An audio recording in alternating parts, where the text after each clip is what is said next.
So Carrie and I just wanted to show you a little bit of what we've been doing. We've had lots of questions. We thought this would be easy, and we don't want you to think we're just laying on the beach all day long doing nothing over there in Abaco. So see them right now.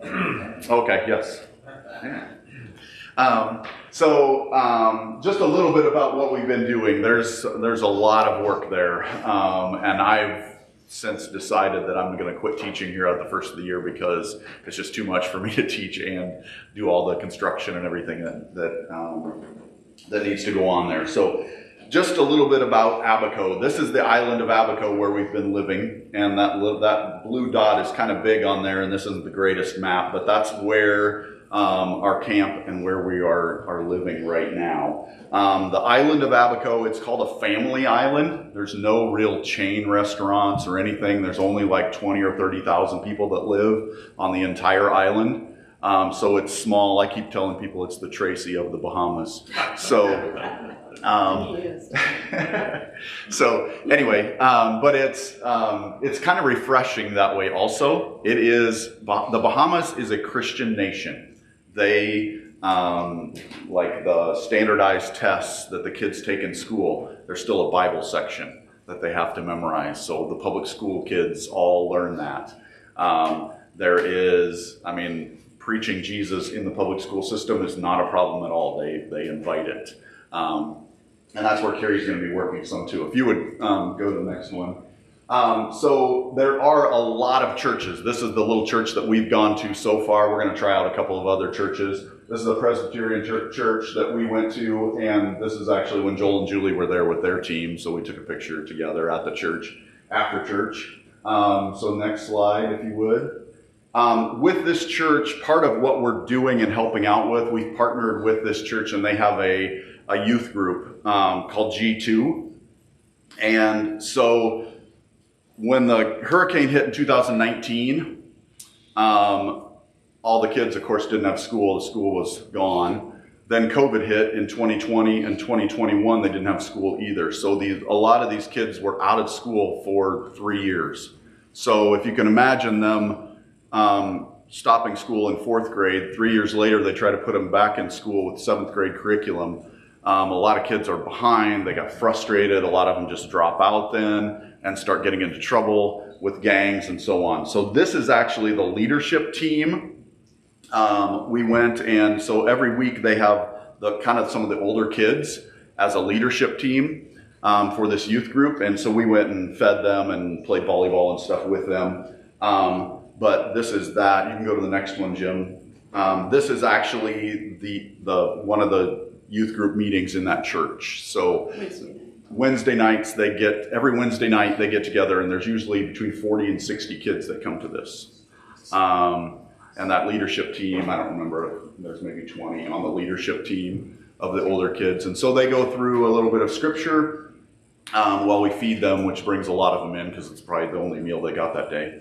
And then we go through a little scripture together, and then we break up into small groups and kind of dig into that scripture a little bit deeper with these kids. So, and in talking to the pastor's wife, kind of runs this youth group, and when we meet with teams afterwards, we usually bring, if the teams come to help us out with construction and stuff, we have them come and help out with this youth group, this G2 also, and she usually talks to the team afterwards, and she's like, you've just met with gang leaders and kids that are in some serious trouble, but they're coming to this youth group. So God is really working in some of these kids' lives. When they started this, they were having to confiscate weapons and break up fights and things like that, but there's none of that now. There's really the Spirit of the Lord is working in this youth group.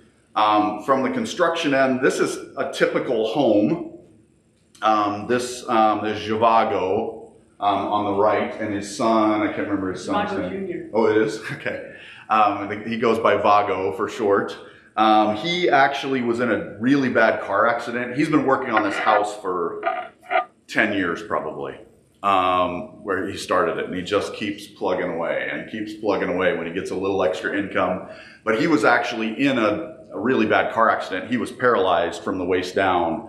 About a year ago, he was still not moving. Now he's gradually gotten so his right side still doesn't work really good. He shakes your hand with his left hand, and so on. But we're helping him. Hopefully he can't work because of his disability. All the jobs that he would be able to get on the island, he can't really do physically. And there aren't that many jobs on the island. So anyway, we're helping him get finished up with his house. And actually we're quite a bit further on it. Here we're doing some plumbing. As you can see, all the plumbing's just exposed underneath. It's pretty easy to get to. You don't have to worry about going 4 feet down below frost for anything.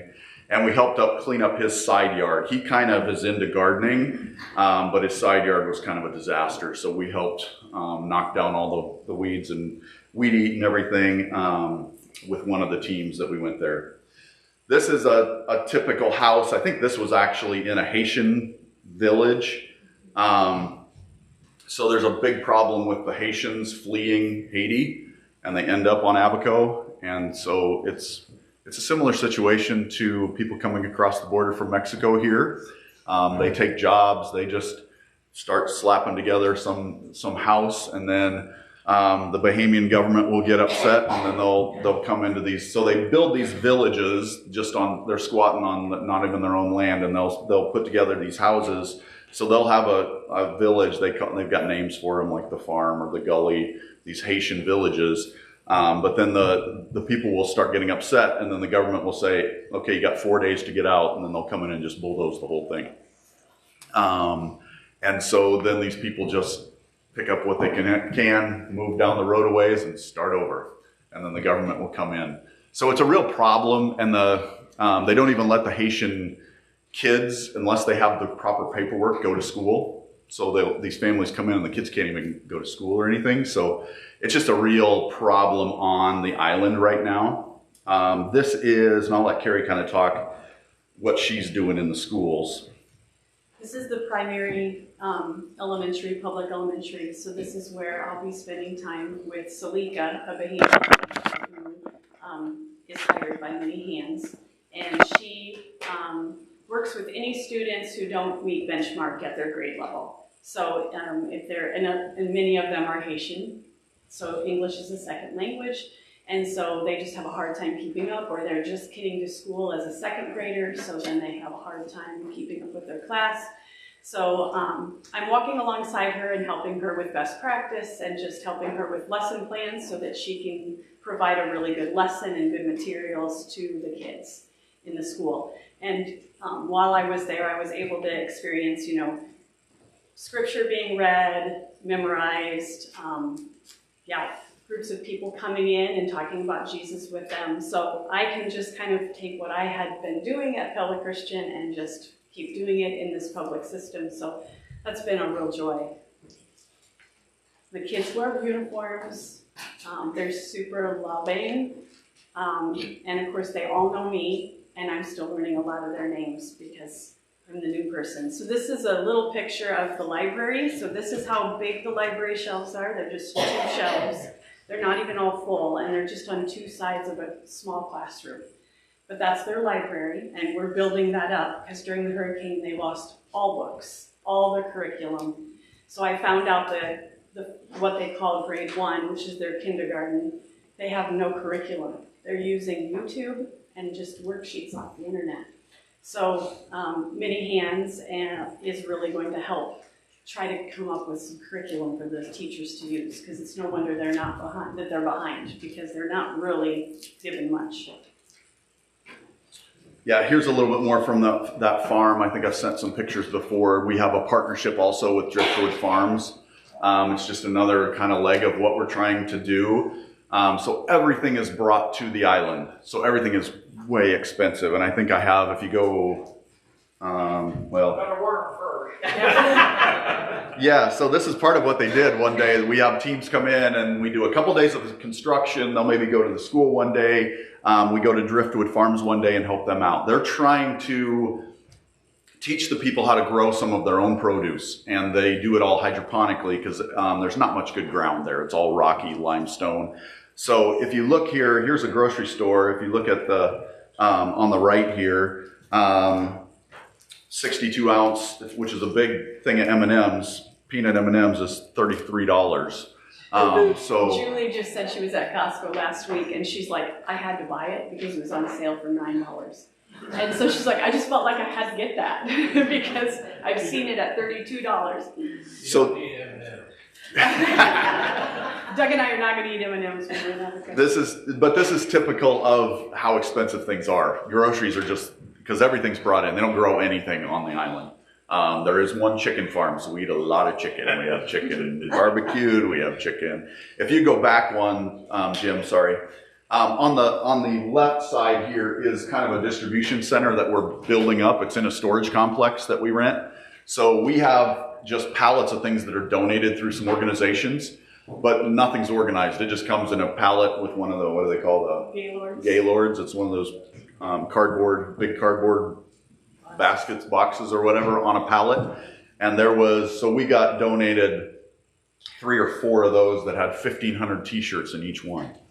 And they were brand new t-shirts with nothing on them, some long sleeve, all different sizes, but they were just dumped in a big pile in this Gaylord. So we had a team kind of go through and organize. We have one with, we're going to start our first 1,000 days program, and there's diapers and paper towels and wipes and everything that we hand out through that program. And through our Sunday nights, we go out and deliver food to some of the people that need it also. So that's kind of what that picture's about. So this is our camp, and I just wanted to end with just the idea of, if you feel the urge, please come visit us at Camp Abaco.